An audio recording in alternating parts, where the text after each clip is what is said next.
Halo para pendengar, inilah program belajar bahasa Jepang dari NHK World Radio Japan. Saya Novriana Dewi. Dan saya Ajaro Hadi. Hari ini kita akan belajar pelajaran 23. Kalimat kunci hari ini adalah お母さんに叱られました。 Saya dimarahi oleh ibu. Tokoh utama dalam adegan kami adalah Anna, seorang mahasiswi asing dari Thailand. Saat berbicara dengan Sakura di kampus, ia ditanya mengenai malam saat ia pulang terlambat. Mari kita dengarkan adegan untuk pelajaran 23. Kalimat kuncinya adalah お母さんに叱られました。 Saya dimarahi oleh ibu.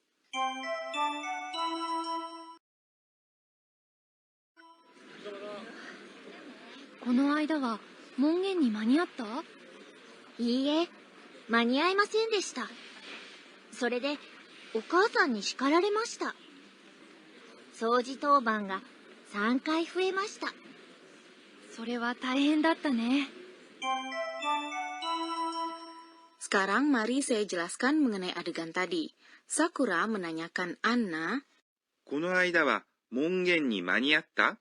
waktu itu apakah Anda tiba pada waktunya jam malam? この間 Adalah waktu itu. は Adalah partikel penanda topik.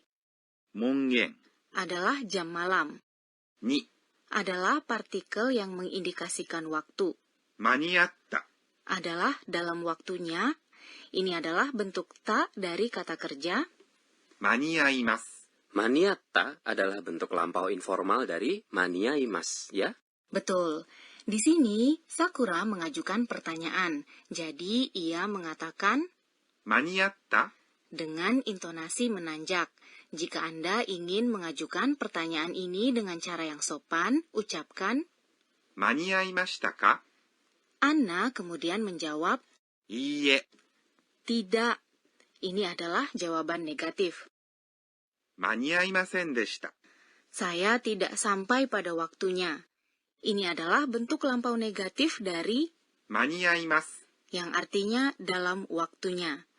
Bentuk negatif maniaimas adalah 間に合いません。 tidak dalam waktunya. Anda dapat mengganti bentuk mas dari kata kerja menjadi bentuk lampau negatif dengan mengganti ます。 menjadi ませんでした。 Jadi misalnya saya mau bilang, saya tidak pergi dalam bentuk lampau. Pergi adalah ikimas. Jadi saya ganti mas menjadi masen deshita dan mengatakan ikimasen deshita. Betul kan? ya betul. それでお母さんに叱られました。 Jadi saya dimarahi oleh ibu. Ini adalah ungkapan pasif. それで Artinya jadi atau karena alasan itu. Adalah penghubung untuk mengungkapkan alasan. お母さん Adalah ibu.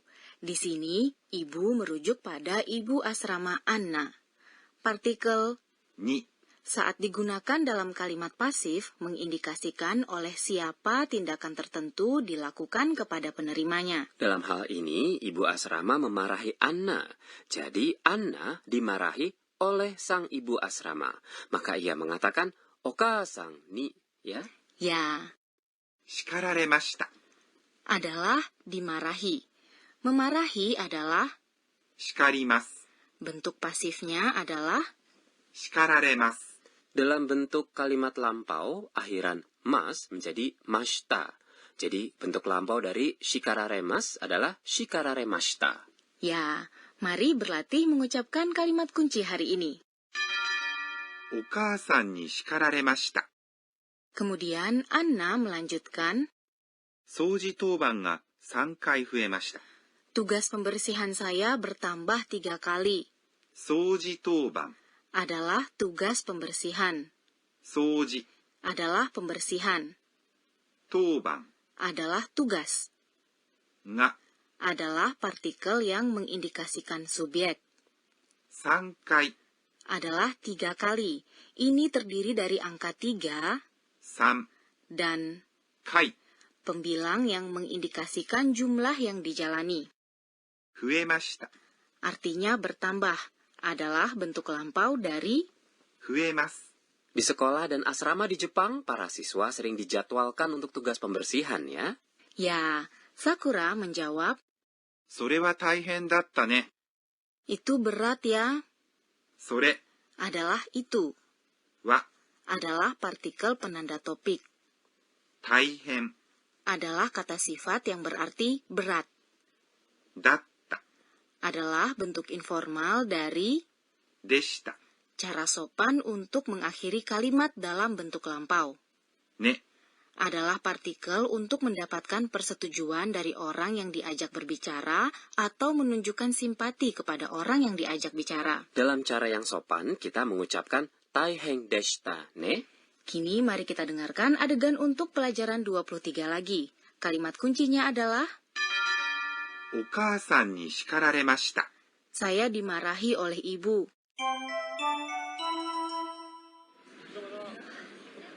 この間は門限に間に合った？いいえ、間に合いませんでした。それで、お母さんに叱られました。掃除当番が3回増えました。それは大変だったね。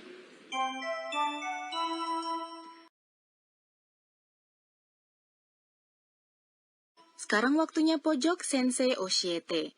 Penyelia program ini, Profesor Akane Tokunaga akan mengajarkan mengenai poin pembelajaran hari ini. Hari ini kita telah mempelajari kalimat dalam ungkapan pasif Okaasan ni shikararemashita. Saya dimarahi oleh ibu. Mohon ajari kami lebih lanjut untuk membuat bentuk pasif dari kata kerja. 私が教えましょう。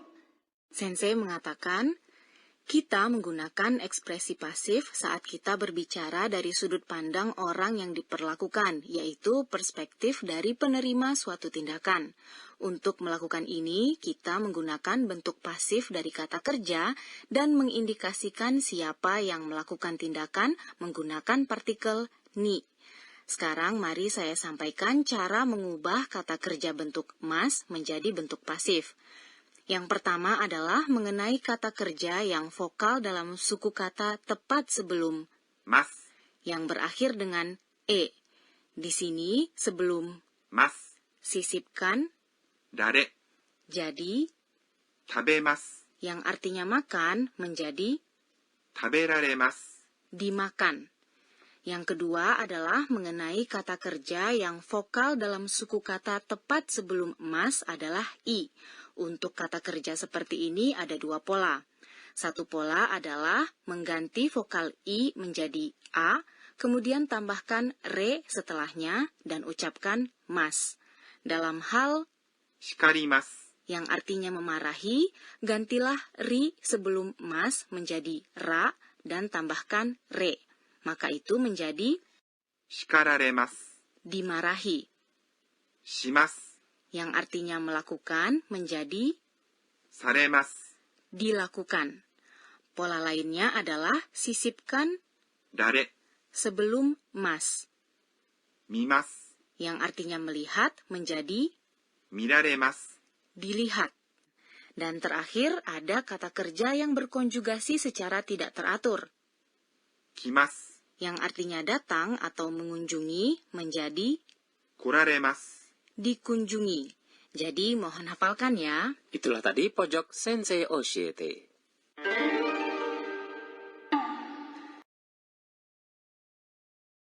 Berikutnya adalah pojok kata tiruan bunyi. Hari ini kita akan memperkenalkan kata-kata yang terkait dengan pembersihan. ゴシゴシ Goshi goshi. Ini adalah suara menggosok. Kata tiruan bunyi untuk ini menggambarkan bagaimana kita menggosok sesuatu untuk menghilangkan kotoran atau noda. キュッキュッ Ini menggambarkan bagaimana Anda menggosok atau memoles kaca atau jendela kuat-kuat. Dan demikian pojok kata tiruan bunyi hari ini. Sebelum menutup perjumpaan, Anna mengingat kembali kejadian hari ini dan membuat catatan. Inilah pojok catatan si Anna. 今日は Tugas pembersihan ini melelahkan, tapi kalau sudah selesai semuanya terlihat pika-pika, mengkilat. Saya merasa begitu senang.